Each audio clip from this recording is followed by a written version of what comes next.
Law 20. Do not commit to anyone. Judgment. It is the fool who always rushes to take sides. Do not commit to any side or cause but yourself. By maintaining your independence, you become the master of others, playing people against one another, making them pursue you. Part 1. Do not commit to anyone, but be courted by all. If you allow people to feel they possess you to any degree, you lose all power over them. By not committing your affections, they will only try harder to win you over. Stay aloof, and you gain the power that comes from their attention and frustrated desire.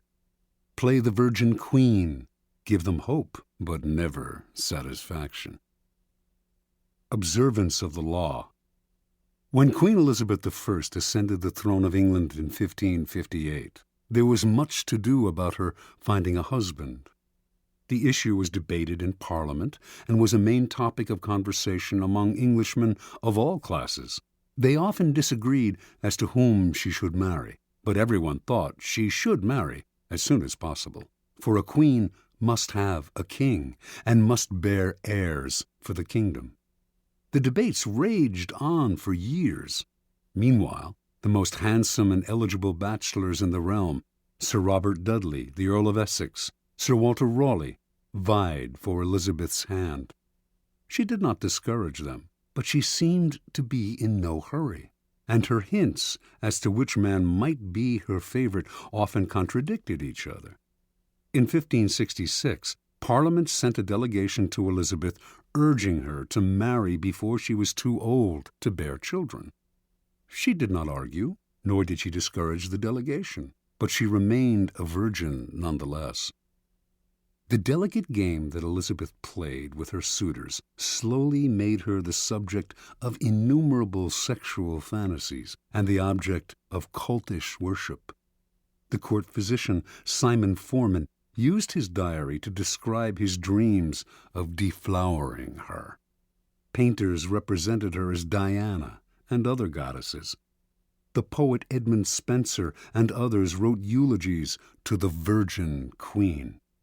She was referred to as the world's empress, that virtuous Virgo who rules the world and sets the stars in motion.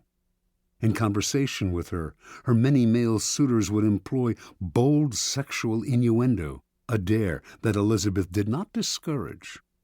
She did all she could to stir their interest and simultaneously keep them at bay. Throughout Europe, kings and princes knew that a marriage with Elizabeth would seal an alliance between England and any nation. The King of Spain wooed her, as did the Prince of Sweden and the Archduke of Austria. She politely refused them all. The great diplomatic issue of Elizabeth's day was posed by the revolt of the Flemish and Dutch lowlands, which were then possessions of Spain. Should England break its alliance with Spain and choose France as its main ally on the continent, thereby encouraging Flemish and Dutch independence? By 1570, it had come to seem that an alliance with France would be England's wisest course. France had two eligible men of noble blood, the Dukes of Anjou and Alençon, brothers of the French king. Would either of them marry Elizabeth? Both had advantages, and Elizabeth kept the hopes of both alive. The issue simmered for years. The Duke of Anjou made several visits to England, kissed Elizabeth in public, even called her by pet names. She appeared to requite his affections. Meanwhile, as she flirted with the two brothers, a treaty was signed that sealed peace between France and England. By 1582, Elizabeth felt she could break off the courtship. In the case of the Duke of Anjou in particular, she did so with great relief. For the sake of diplomacy, she had allowed herself to be courted by a man whose presence she could not stand and whom she found physically repulsive. Once peace between France and England was secure, she dropped the unctuous Duke as politely as she could. By this time, Elizabeth was too old to bear children. She was accordingly able to live the rest of her life as she desired, and she died the Virgin Queen. She left no direct heir, but ruled through a period of incomparable peace and cultural fertility. Interpretation. Elizabeth knew that marriage can often lead to a female ruler's undoing.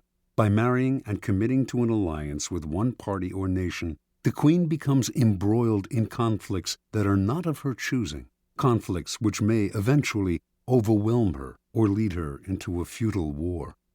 Also, the husband becomes the de facto ruler and often tries to do away with his wife, the queen. She had two goals as a ruler: to avoid marriage and to avoid war. She managed to combine these goals by dangling the possibility of marriage in order to forge alliances. The moment she committed to any single suitor would have been the moment she lost her power. She had to emanate mystery and desirability, never discouraging anyone's hopes, but never yielding. Through this lifelong game of flirting and withdrawing, Elizabeth dominated the country and every man who sought to conquer her. As the center of attention, she was in control. Keeping her independence above all, Elizabeth protected her power and made herself an object of worship. Keys to power. When you hold yourself back, you incur not anger, but a kind of respect.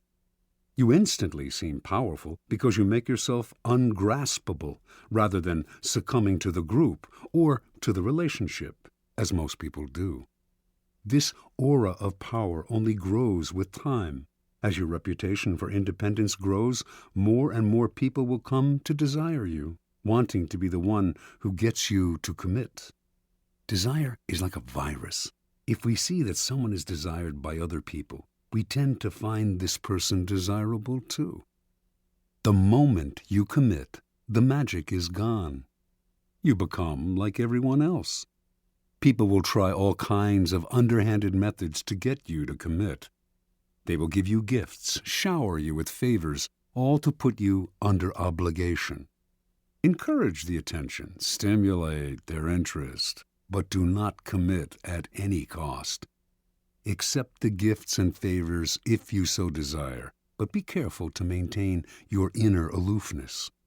You cannot inadvertently allow yourself to feel obligated to anyone. Stay aloof, and people will come to you. It will become a challenge for them to win your affections. As long as you imitate the wise Virgin Queen and stimulate their hopes, you will remain a magnet of attention and desire. Part 2. Do not commit to anyone. Stay above the fray. Do not let people suck you into their petty fights and squabbles. Seem supportive and interested, but find a way to remain neutral. Let others do the fighting, while you stand back, watch, and wait. When the fighting parties are good and tired, they will be ripe for the picking. You can make it a practice, in fact, to stir up quarrels between other people and then offer to mediate, gaining power as the go-between. Observance of the law. In the late 15th century, the strongest city-states in Italy, Venice, Florence, Rome, and Milan, found themselves constantly squabbling. Hovering above their struggles were the nations of France and Spain, ready to grab whatever they could from the weakened Italian powers. And trapped in the middle was the small state of Mantua, ruled by the young Duke Gianfrancesco Gonzaga. Mantua was strategically located in central Italy, and it seemed only a matter of time before one of the powers swallowed it up, and it ceased to exist as an independent kingdom. Gonzaga was a fierce warrior and a skilled commander of troops, and he became a kind of mercenary general for whatever side paid him best. In the year 1490, he married Isabella d'Este, daughter of the ruler of another small Italian kingdom, Ferrara. Since he now spent most of his time away from Mantua, it fell to Isabella to rule in his stead. Isabella's first true test as ruler came in 1498, when King Louis XII of France was preparing armies to attack Milan. In their usual perfidious fashion, the Italian states immediately looked for ways to profit from Milan's difficulties. Pope Alexander VI promised not to intervene, thereby giving the French carte blanche. The Venetians signaled that they would not help Milan either, and in exchange for this, they hoped the French would give them Mantua.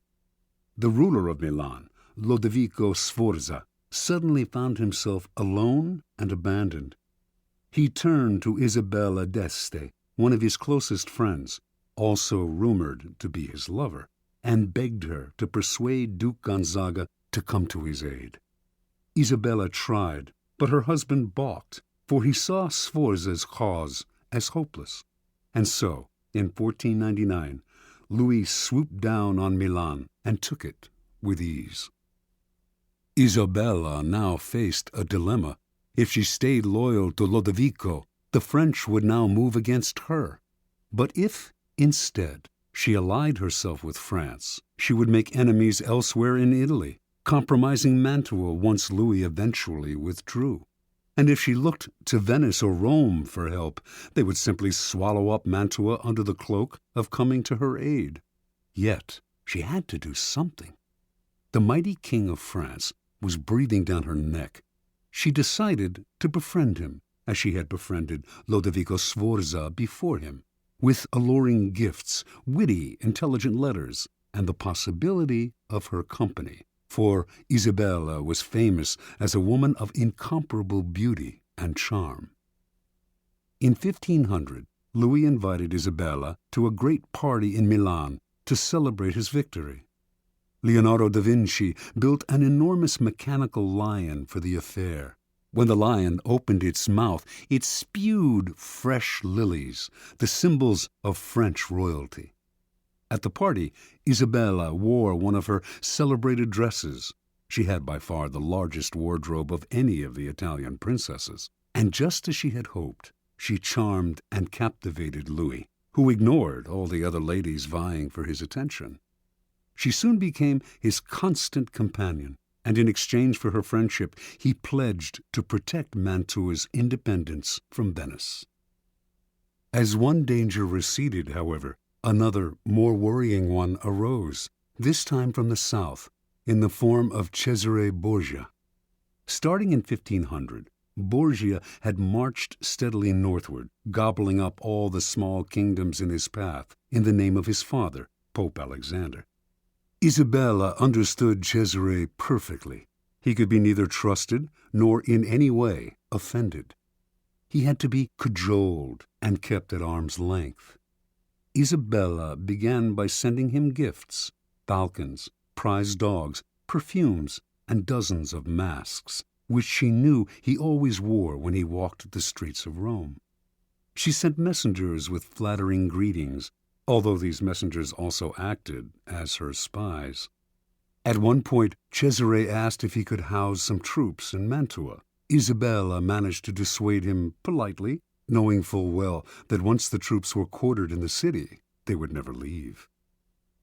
Even when Isabella was charming Cesare, she convinced everyone around her to take care never to utter a harsh word about him, since he had spies everywhere and would use the slightest pretext for invasion. When Isabella had a child, she asked Cesare to be the godfather.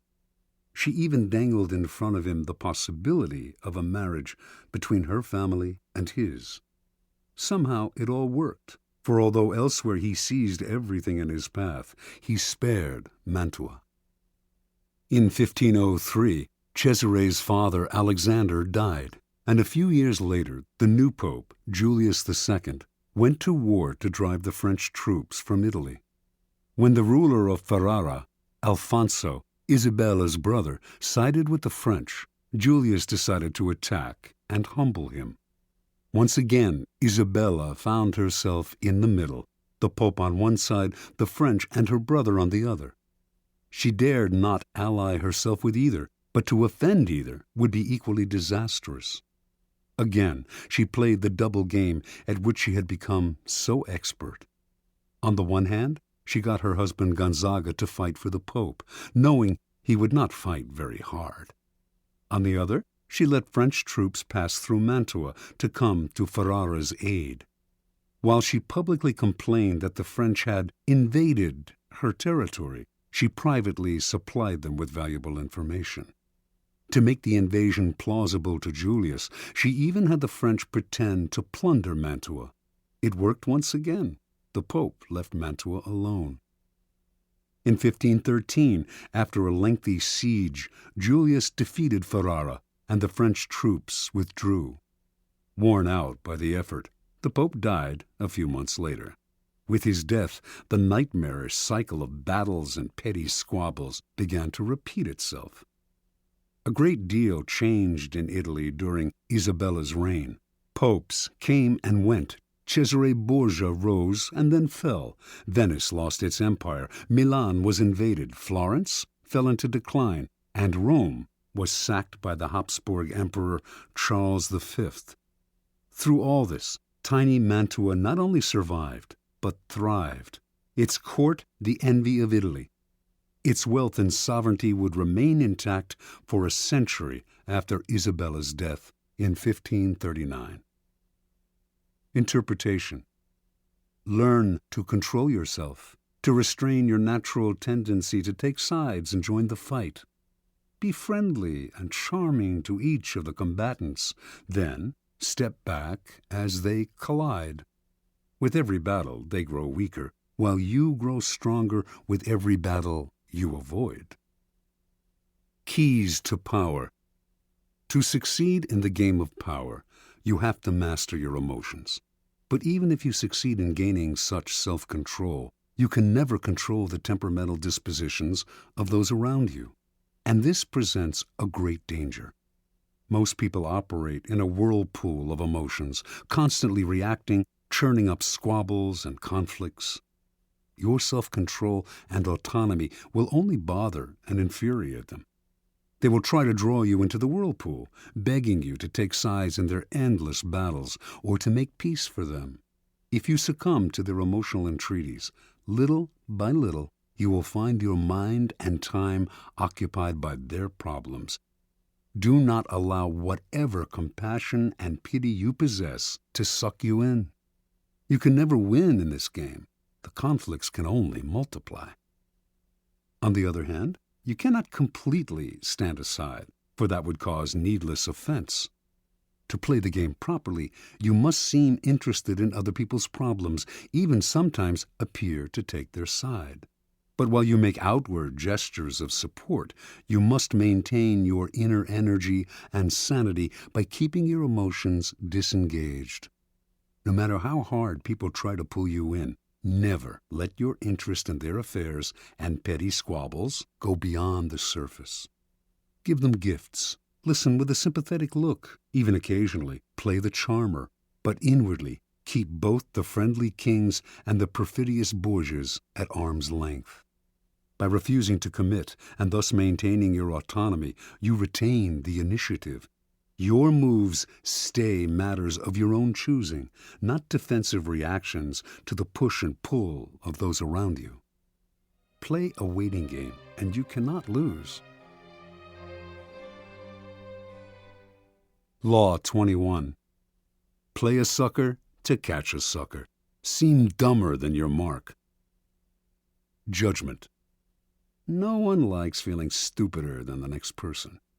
The trick, then, is to make your victims feel smart, and not just smart, but smarter than you are. Once convinced of this, they will never suspect that you may have ulterior motives. Observance of the law. In the winter of 1872, the U.S. financier Asbury Harpending was visiting London when he received a cable. A diamond mine had been discovered in the American West.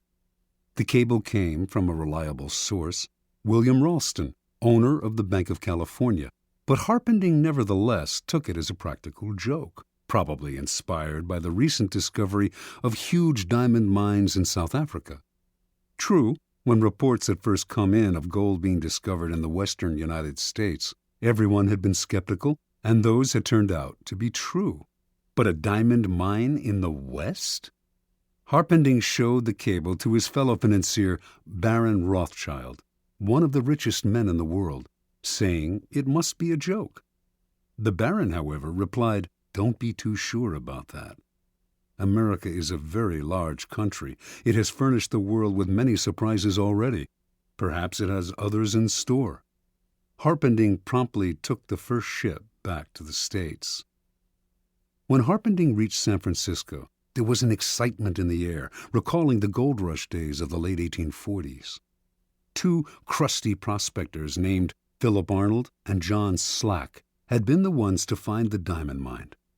They had not divulged its location in Wyoming, but had led a highly respected mining expert to it several weeks back, taking a circular route so he could not guess his whereabouts. Once there, the expert had watched as the miners dug up diamonds. Back in San Francisco, the expert had taken the gems to various jewelers, one of whom had estimated their worth at $1.5 million. Harpending and Ralston now asked Arnold and Slack to accompany them back to New York, where the jeweler Charles Tiffany would verify the original estimates. The prospectors responded uneasily. They smelled a trap. How could they trust these city slickers? What if Tiffany and the financiers managed to steal the whole mine out from under them? Ralston tried to allay their fears by giving them $100,000 and placing another $300,000 in escrow for them. If the deal went through, they would be paid an additional $300,000. The miners agreed. The little group traveled to New York, where a meeting was held at the mansion of Samuel L. Barlow. The cream of the city's aristocracy was in attendance. General George Brenton McClellan, commander of the Union forces in the Civil War, General Benjamin Butler, Horace Greeley, editor of the newspaper The New York Tribune, Harpending, Ralston, and Tiffany. Only Slack and Arnold were missing. As tourists in the city, they had decided to go sightseeing. When Tiffany announced that the gems were real and worth a fortune, the financiers could barely control their excitement. They wired Rothschild and other tycoons to tell them about the diamond mine and inviting them to share in the investment. At the same time, they also told the prospectors that they wanted one more test. They insisted that a mining expert of their choosing accompany Slack and Arnold to the site to verify its wealth. The prospectors reluctantly agreed. In the meantime, they said, they had to return to San Francisco. The jewels that Tiffany had examined they left with Harpending for safekeeping. Several weeks later, a man named Louis Janin, the best mining expert in the country, met the prospectors in San Francisco. Janin was a born skeptic who was determined to make sure that the mine was not a fraud. Accompanying Janin were Harpending and several other interested financiers. As with the previous expert, the prospectors led the team through a complex series of canyons, completely confusing them as to their whereabouts. Arriving at the site, the financiers watched in amazement as Janin dug the area up, leveling anthills, turning over boulders, and finding emeralds, rubies, sapphires, and most of all, diamonds. The dig lasted 8 days, and by the end, Janin was convinced. He told the investors that they now possessed the richest field in mining history. With 100 men and proper machinery, he told them, I would guarantee to send out $1 million in diamonds every 30 days. Returning to San Francisco a few days later, Ralston, Harpending, and Company acted fast to form a $10 million corporation of private investors. First, however, they had to get rid of Arnold and Slack. That meant hiding their excitement. They certainly did not want to reveal the field's real value. So they played possum. Who knows if Janin is right, they told the prospectors. The mine may not be as rich as we think. This just made the prospectors angry. Trying a different tactic, the financiers told the two men that if they insisted on having shares in the mine, they would end up being fleeced by the unscrupulous tycoons and investors who would run the corporation. Better, they said, to take the $700,000 already offered, an enormous sum at the time, and put their greed aside. This the prospectors seemed to understand, and they finally agreed to take the money in return signing the rights to the site over to the financiers and leaving maps to it. News of the mine spread like wildfire. Prospectors fanned out across Wyoming. Meanwhile, Harpending and Group began spending the millions they had collected from their investors, buying equipment, hiring the best men in the business, and furnishing luxurious offices in New York and San Francisco. A few weeks later, on their first trip back to the site, they learned the hard truth. Not a single diamond or ruby was to be found. It was all a fake. They were ruined. Harpending had unwittingly lured the richest men in the world into the biggest scam of the century. Interpretation. Arnold and Slack pulled off their stupendous con, not by using a fake engineer or bribing Tiffany. All of the experts had been real. All of them honestly believed in the existence of the mine and in the value of the gems. What had fooled them all was nothing else than Arnold and Slack themselves. The two men seemed to be such rubes, such hayseeds, so naive, that no one for an instant had believed them capable of an audacious scam. The prospectors had simply observed the law of appearing more stupid than the mark, the deceiver's first commandment. The logistics of the con were quite simple. Months before Arnold and Slack announced the discovery of the diamond mine, they traveled to Europe, where they purchased some real gems for around $12,000, part of the money they had saved from their days as gold miners. They then salted the mine with these gems, which the first expert dug up and brought to San Francisco. The jewelers who had appraised these stones, including Tiffany himself, had gotten caught up in the fever and had grossly overestimated their value. Then Ralston gave the prospectors $100,000 as security, and immediately after their trip to New York, they simply went to Amsterdam, where they bought sacks of uncut gems before returning to San Francisco. The second time they salted the mine, there were many more jewels to be found. The effectiveness of the scheme, however, rested not on tricks like these, but on the fact that Arnold and Slack played their parts to perfection. On their trip to New York, where they mingled with millionaires and tycoons, they played up their clodhopper image, wearing pants and coats a size or two too small and acting incredulous at everything they saw in the big city. No one believed that these country simpletons could possibly be conning the most devious, unscrupulous financiers of the time. Keys to power. Given how important the idea of intelligence is to most people's vanity, it is critical never inadvertently to insult or impugn a person's brain power. That is an unforgivable sin, but if you can make this iron rule work for you, it opens up all sorts of avenues of deception. Subliminally reassure people that they are more intelligent than you are, or even that you are a bit of a moron, and you can run rings around them.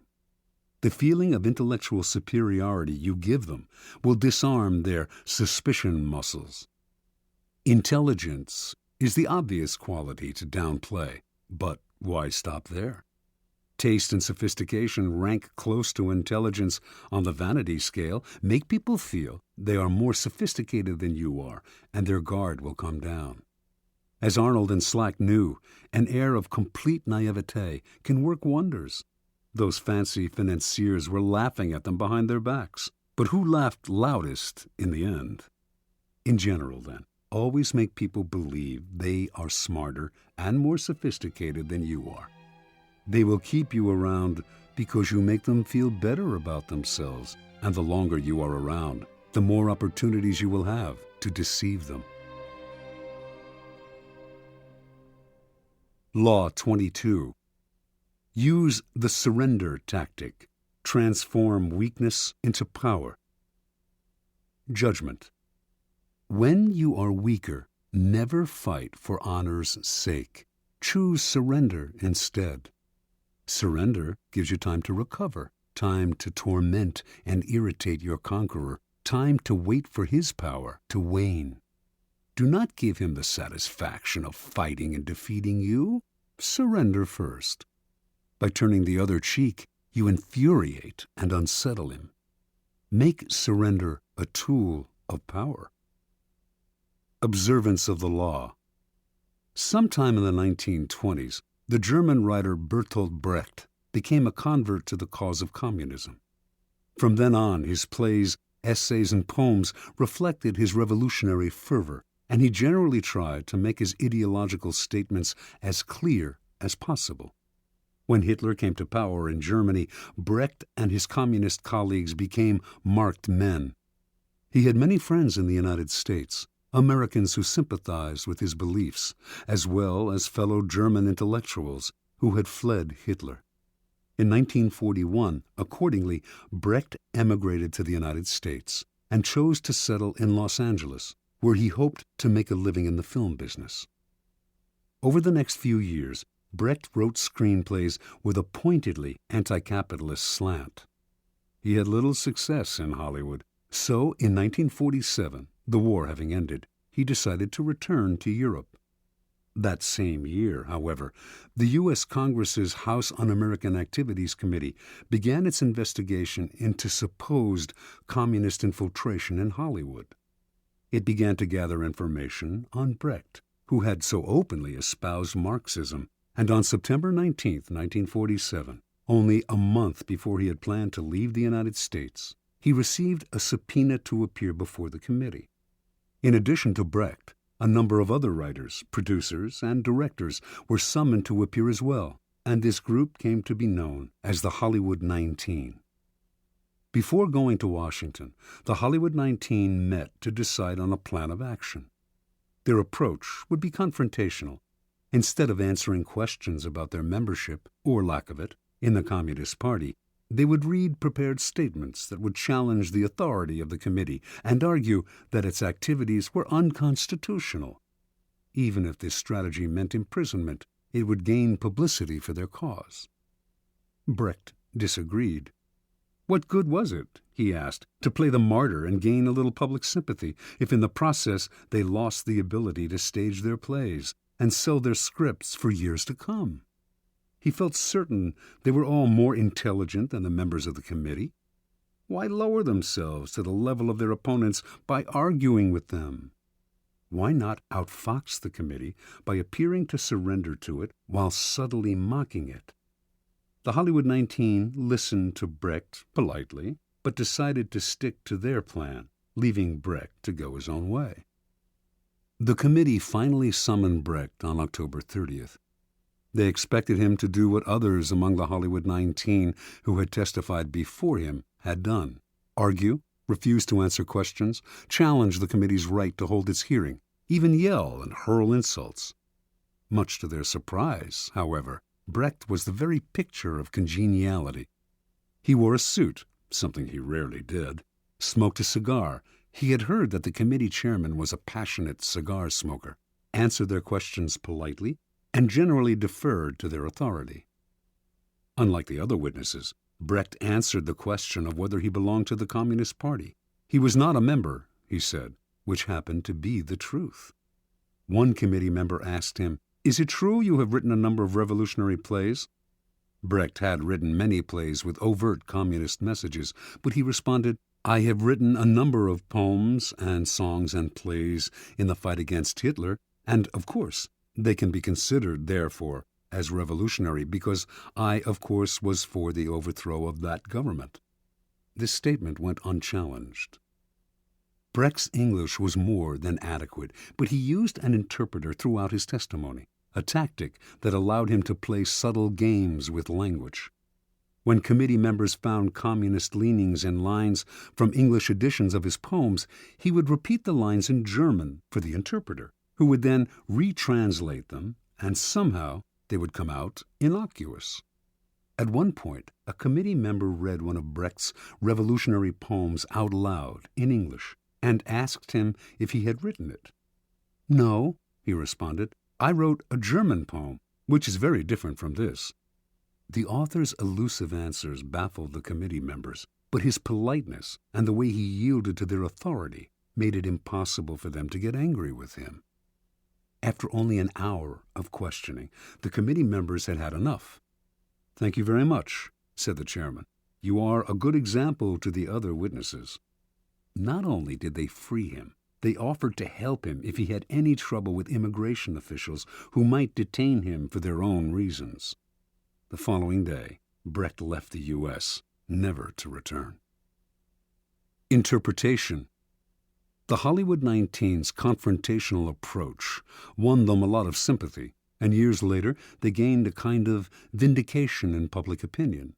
But they were also blacklisted and lost valuable years of profitable working time. Brecht, on the other hand, expressed his disgust at the committee more indirectly. It was not that he changed his beliefs or compromised his values. Instead, during his short testimony, he kept the upper hand by appearing to yield, while all the time running circles around the committee with vague responses, outright lies that went unchallenged because they were wrapped in enigmas and word games. In the end, he kept the freedom to continue his revolutionary writing, as opposed to suffering imprisonment or detainment in the United States, even while subtly mocking the committee and its authority with his pseudo-obedience. Keep in mind the following. People trying to make a show of their authority are easily deceived by the surrender tactic. Your outward sign of submission makes them feel important, satisfied that you respect them. They become easier targets for a later counterattack or for the kind of indirect ridicule used by Brecht. Measuring your power over time, never sacrifice long-term maneuverability for the short-lived glories of martyrdom. Keys to power. What gets us into trouble in the realm of power is often our own overreaction to the moves of our enemies and rivals. That overreaction creates problems we would have avoided had we been more reasonable. It also has an endless rebound effect, for the enemy then overreacts as well. It is always our first instinct to react, to meet aggression with some other kind of aggression. But the next time someone pushes you, and you find yourself starting to react, try this. Do not resist or fight back, but yield, turn the other cheek, bend. You will find that this often neutralizes their behavior. They expected, even wanted you to react with force, and so they are caught off guard and confounded by your lack of resistance. By yielding, you in fact control the situation, because your surrender is part of a larger plan to lull them into believing they have defeated you. This is the essence of the surrender tactic.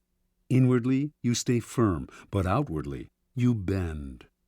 Deprived of a reason to get angry, your opponents will often be bewildered instead, and they are unlikely to react with more violence, which would demand a reaction from you. Instead, you are allowed the time and space to plot the counter moves that will bring them down. In the battle of the intelligent against the brutal and the aggressive, the surrender tactic is the supreme weapon. It does require self-control. Those who genuinely surrender give up their freedom and may be crushed by the humiliation of their defeat. You have to remember that you only appear to surrender, like the animal that plays dead to save its hide. Power is always in flux. Since the game is, by nature, fluid and an arena of struggle, those with power almost always find themselves eventually on the downward swing. If you find yourself temporarily weakened, the surrender tactic is perfect for raising yourself up again. It disguises your ambition. It teaches you patience and self-control, key skills in the game, and it puts you in the best possible position for taking advantage of your oppressor's sudden slide. If you run away or fight back, in the long run, you cannot win. If you surrender, you will almost always emerge victorious. Law 23. Concentrate your forces. Judgment. Conserve your forces and energies by keeping them concentrated at their strongest point. You gain more by finding a rich mine and mining it deeper than by flitting from one shallow mine to another. Intensity defeats extensity every time. When looking for sources of power to elevate you, Find the one key patron, the fat cow, who will give you milk for a long time to come. Transgression of the law. In China, in the early 6th century BC, the kingdom of Wu began a war with the neighboring northern provinces of the Middle Kingdom. Wu was a growing power, but it lacked the great history and civilization of the Middle Kingdom, for centuries the center of Chinese culture. By defeating the Middle Kingdom, the king of Wu would instantly raise his status. The war began with great fanfare and several victories, but it soon bogged down. A victory on one front would leave the Wu armies vulnerable on another. The king's chief minister and advisor, Wu Zishu, warned him that the barbarous state of Yue to the south was beginning to notice the kingdom of Wu's problems and had designs to invade. The king only laughed at such worries. One more big victory, and the great Middle Kingdom would be his. In the year 490, Wu Zishu sent his son away to safety in the kingdom of Qi. In doing so, he sent the king a signal that he disapproved of the war and that he believed the king's selfish ambition was leading Wu to ruin. The king, sensing betrayal, lashed out at his minister, accusing him of a lack of loyalty, and, in a fit of anger, ordered him to kill himself. Wu Zishu obeyed his king, but before he plunged the knife into his chest, he cried, "Tear out my eyes, O king, and fix them on the gate of Wu, so that I may see the triumphant entry of Yue." As Wu Zishu had predicted, within a few years a Yue army passed beneath the gate of Wu. As the barbarians surrounded the palace, the king remembered his minister's last words and felt the dead man's disembodied eyes watching his disgrace. Unable to bear his shame, the king killed himself, covering his face so that he would not have to meet the reproachful gaze of his minister in the next world. Interpretation. The story of Wu is a paradigm of all the empires that have come to ruin by overreaching. Drunk with success and sick with ambition, such empires expand to grotesque proportions and meet a ruin that is total. For the Chinese, the fate of the kingdom of Wu serves as an elemental lesson on what happens when you dissipate your forces on several fronts, losing sight of distant dangers for the sake of present gain. If you are not in danger, says Sun Tzu, do not fight. It is almost a physical law. What is bloated beyond its proportions inevitably collapses. The mind must not wander from goal to goal, or be distracted by success from its sense of purpose and proportion. What is concentrated, coherent, and connected to its past has power. What is dissipated, divided, and distended rots and falls to the ground. The bigger it bloats, the harder it falls. Keys to power. As Schopenhauer wrote, intellect is a magnitude of intensity, not a magnitude of extensity. Napoleon knew the value of concentrating your forces at the enemy's weakest spot. It was the secret of his success on the battlefield. But his willpower and his mind were equally modeled on this notion. Single-mindedness of purpose, total concentration on the goal, and the use of these qualities against people less focused, people in a state of distraction.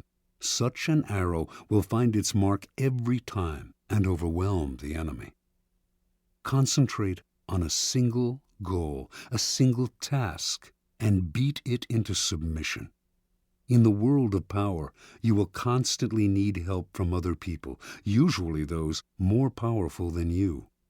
The fool flits from one person to another, believing that he will survive by spreading himself out. It is a corollary of the law of concentration, however, that much energy is saved and more power is attained by affixing yourself to a single, appropriate source of power. Throughout his life, the 16th century writer Pietro Aretino suffered the indignities of having to please this prince and that. At last, he had had enough and decided to woo Charles V, promising the emperor the services of his powerful pen. He finally discovered the freedom that came from attachment to a single source of power. Michelangelo found this freedom with Pope Julius II, Galileo with the Medicis. In the end, the single patron appreciates your loyalty and becomes dependent on your services. In the long run, the master serves the slave. Power always exists in concentrated forms. In any organization, it is inevitable for a small group to hold the strings, and often it is not those with the titles. In the game of power, only the fool flails about without fixing his target. You must find out who controls the operations, who is the real director behind the scenes. As Richelieu discovered at the beginning of his rise to the top of the French political scene during the early 17th century, it was not King Louis XIII who decided things. It was the king's mother, and so he attached himself to her and catapulted through the ranks of the courtiers all the way to the top. It is enough to strike oil once. Your wealth and power are assured for a lifetime. Law 24. Play the perfect courtier. Judgment. The perfect courtier thrives in a world where everything revolves around power and political dexterity. He has mastered the art of indirection. He flatters, yields to superiors, and asserts power over others in the most oblique and graceful manner. Learn and apply the laws of courtiership, and there will be no limit to how far you can rise in the court. Court society. It is a fact of human nature that the structure of a court society forms itself around power. In the past, the court gathered around the ruler and had many functions. Besides keeping the ruler amused, it was a way to solidify the hierarchy of royalty, nobility, and the upper classes, and to keep the nobility both subordinate and close to the ruler, so that he could keep an eye on them. The court serves power in many ways, but most of all, it glorifies the ruler, providing him with a microcosmic world that must struggle to please him. To be a courtier was a dangerous game. A 19th century Arab traveler to the court of Darfur, in what is now Sudan, reported that courtiers there had to do whatever the Sultan did. If he were injured, they had to suffer the same injury. If he fell off his horse during a hunt, they fell too. Mimicry like this appeared in courts all over the world. More troublesome was the danger of displeasing the ruler. One wrong move spelled death or exile. The successful courtier had to walk a tightrope, pleasing but not pleasing too much, obeying but somehow distinguishing himself from the other courtiers, while also never distinguishing himself so far as to make the ruler insecure. Great courtiers throughout history have mastered the science of manipulating people. They make the king feel more kingly. They make everyone else fear their power. They are magicians of appearance, knowing that most things at court are judged by how they seem. Great courtiers are gracious and polite. Their aggression is veiled and indirect. Masters of the word, they never say more than necessary, getting the most out of a compliment or hidden insult. They are magnets of pleasure. People want to be around them because they know how to please. Yet they neither fawn nor humiliate themselves. Great courtiers become the king's favorites, enjoying the benefits of that position. They often end up more powerful than the ruler, for they are wizards in the accumulation of influence. Many today dismiss court life as a relic of the past, a historical curiosity. They reason, according to Machiavelli, as though heaven, the sun, the elements, and men had changed the order of their motions and power, and were different from what they were in ancient times. There may be no more sun kings, but there are still plenty of people who believe the sun revolves around them. The royal court may have more or less disappeared, or at least lost its power, But courts and courtiers still exist because power still exists. A courtier is rarely asked to fall off a horse anymore, but the laws that govern court politics are as timeless as the laws of power. There is much to be learned, then, from great courtiers past and present.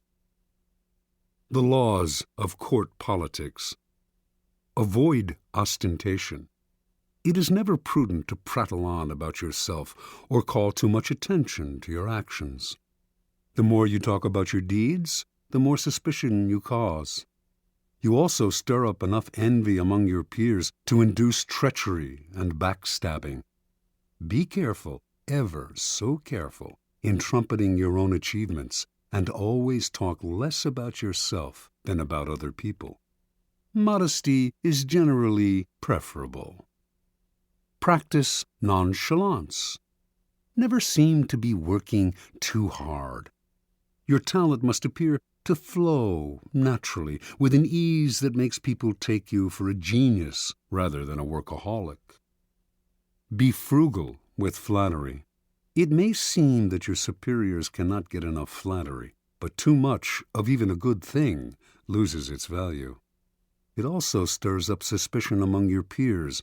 Learn to flatter indirectly, by downplaying your own contribution, for example, to make your master look better.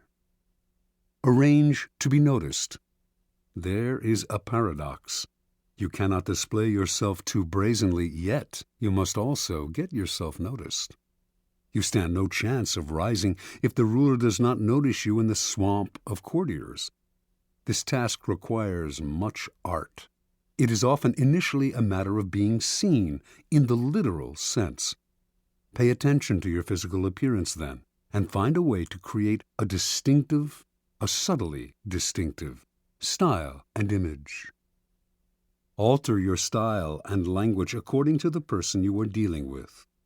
The pseudo-belief in equality, the idea that talking and acting the same way with everyone, no matter what their rank, makes you somehow a paragon of civilization, is a terrible mistake.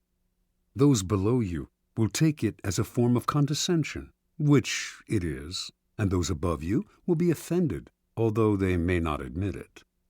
You must change your style and your way of speaking to suit each person.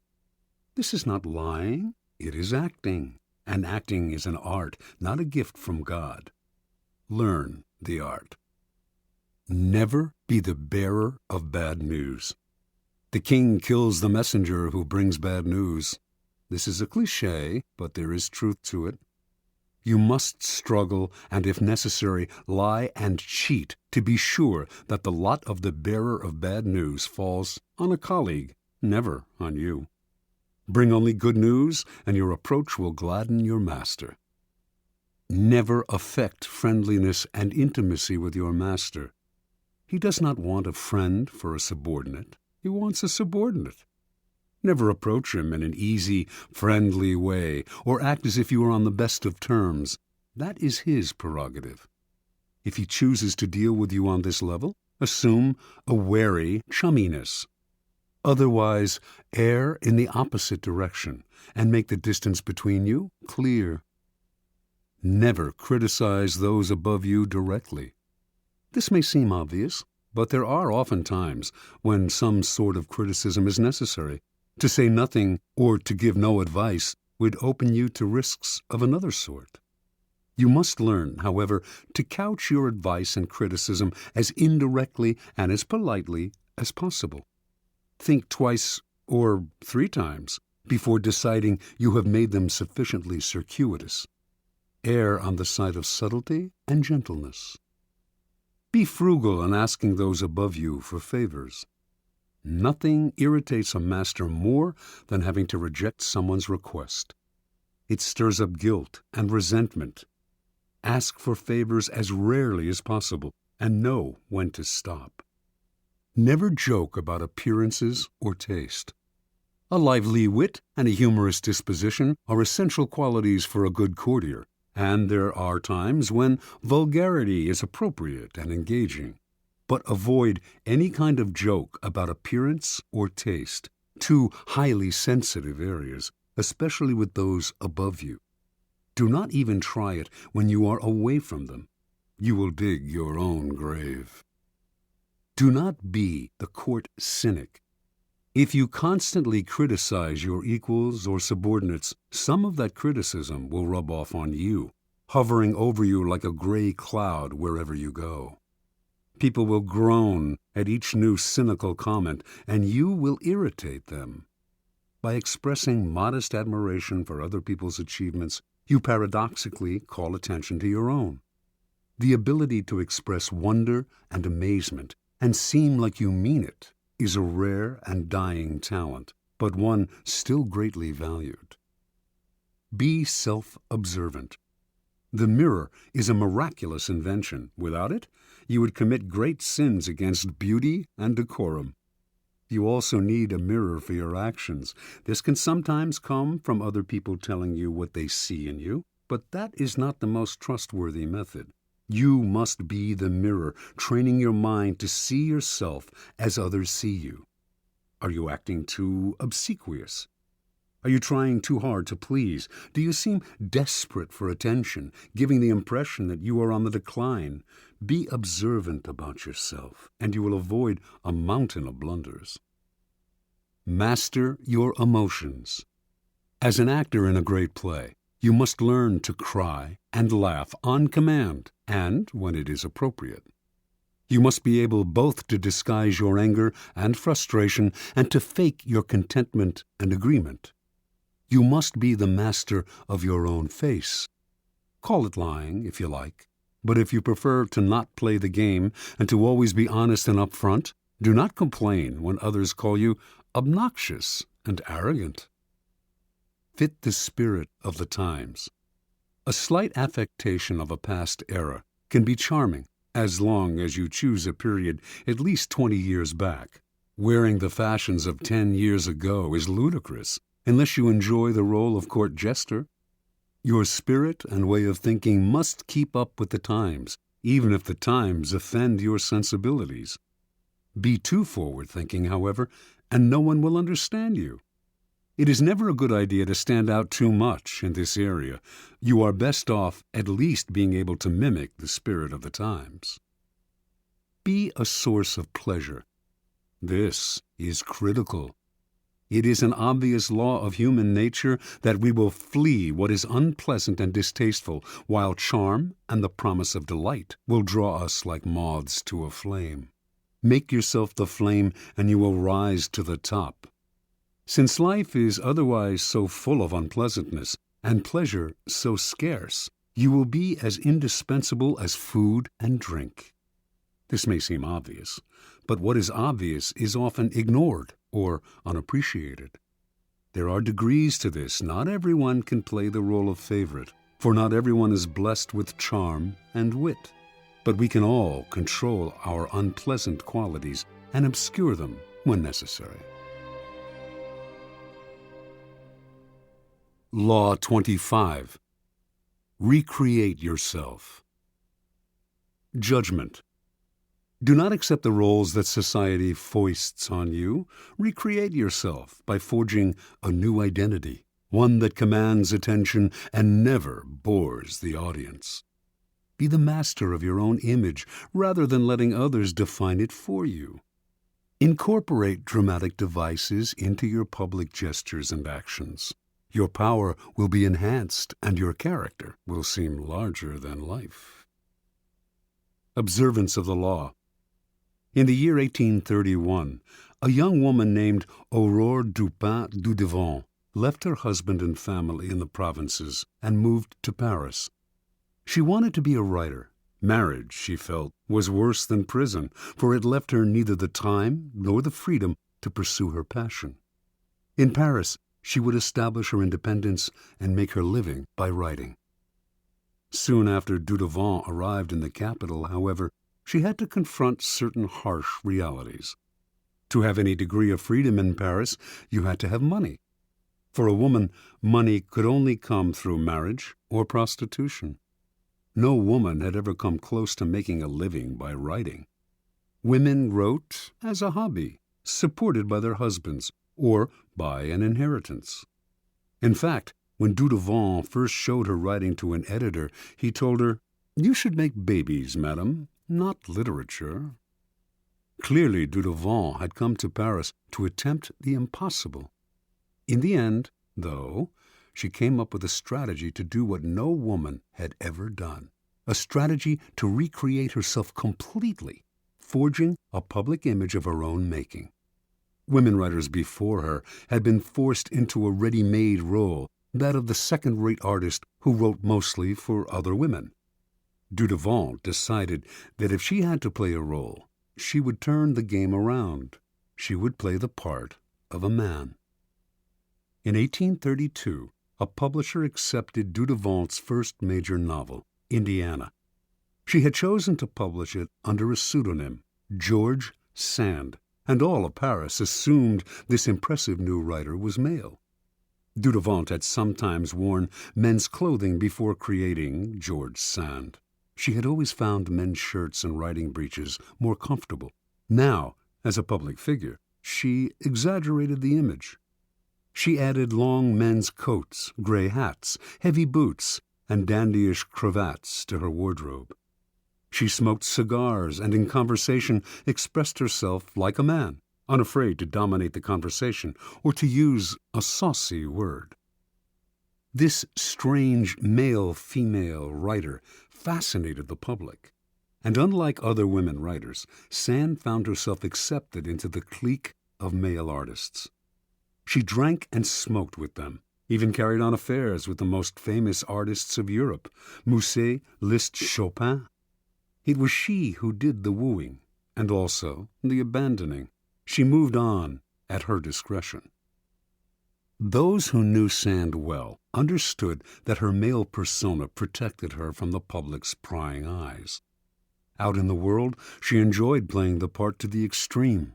In private, she remained herself.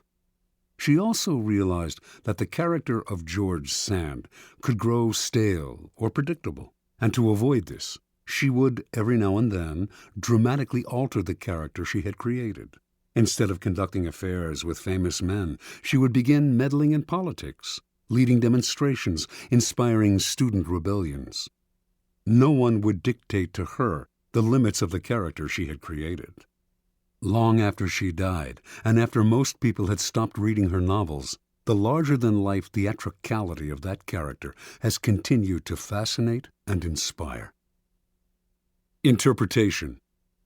The world wants to assign you a role in life, and once you accept that role, you are doomed. Your power is limited to the tiny amount allotted to the role you have selected or have been forced to assume. An actor, on the other hand, plays many roles.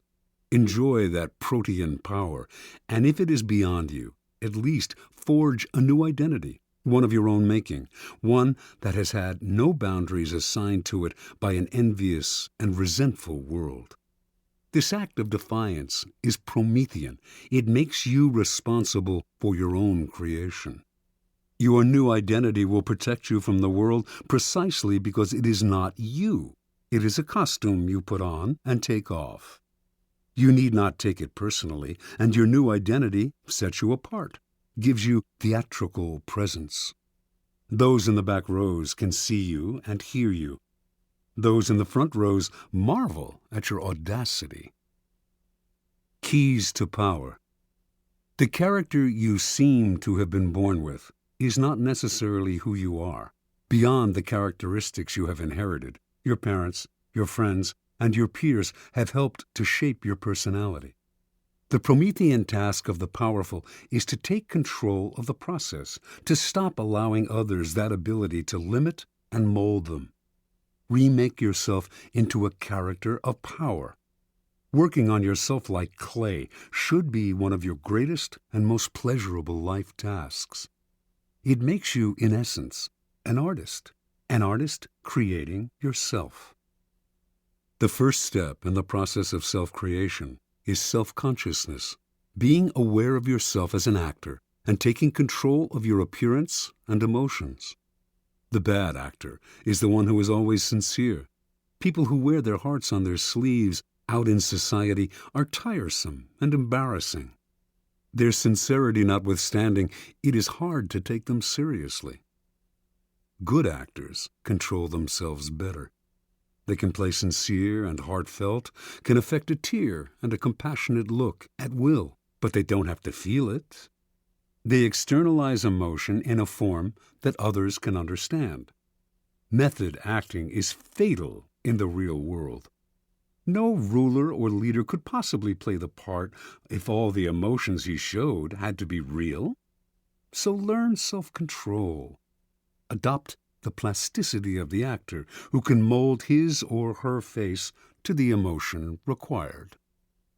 The second step in the process of self-creation is a variation on the George Sand strategy. The creation of a memorable character, one that compels attention, that stands out above the other players on the stage. This was the game Abraham Lincoln played. The homespun, common countryman he knew was a kind of president that America had never had but would delight in electing. Although many of these qualities came naturally to him, he played them up: the hat and clothes, the beard. No president before him had worn a beard. Lincoln was also the first president to use photographs to spread his image, helping to create the icon of the homespun president. You must appreciate the importance of stage entrances and exits. When Cleopatra first met Caesar in Egypt, she arrived rolled up in a carpet, which she arranged to have unfurled at his feet. Your own entrances and exits should be crafted and planned as carefully. Remember that overacting can be counterproductive. It is another way of spending too much effort trying to attract attention. The actor Richard Burton discovered early in his career that by standing totally still on stage, he drew attention to himself and away from the other actors. It is less what you do that matters clearly than how you do it. Your gracefulness and imposing stillness on the social stage count for more than overdoing your part and moving around too much. Finally, learn to play many roles, to be whatever the moment requires. Adapt your mask to the situation. Be protean in the faces you wear. Bismarck played this game to perfection. To a liberal, he was a liberal. To a hawk, he was a hawk. He could not be grasped, and what cannot be grasped cannot be consumed. Law 26. Keep your hands clean. Judgment. You must seem a paragon of civility and efficiency. Your hands are never soiled by mistakes and nasty deeds.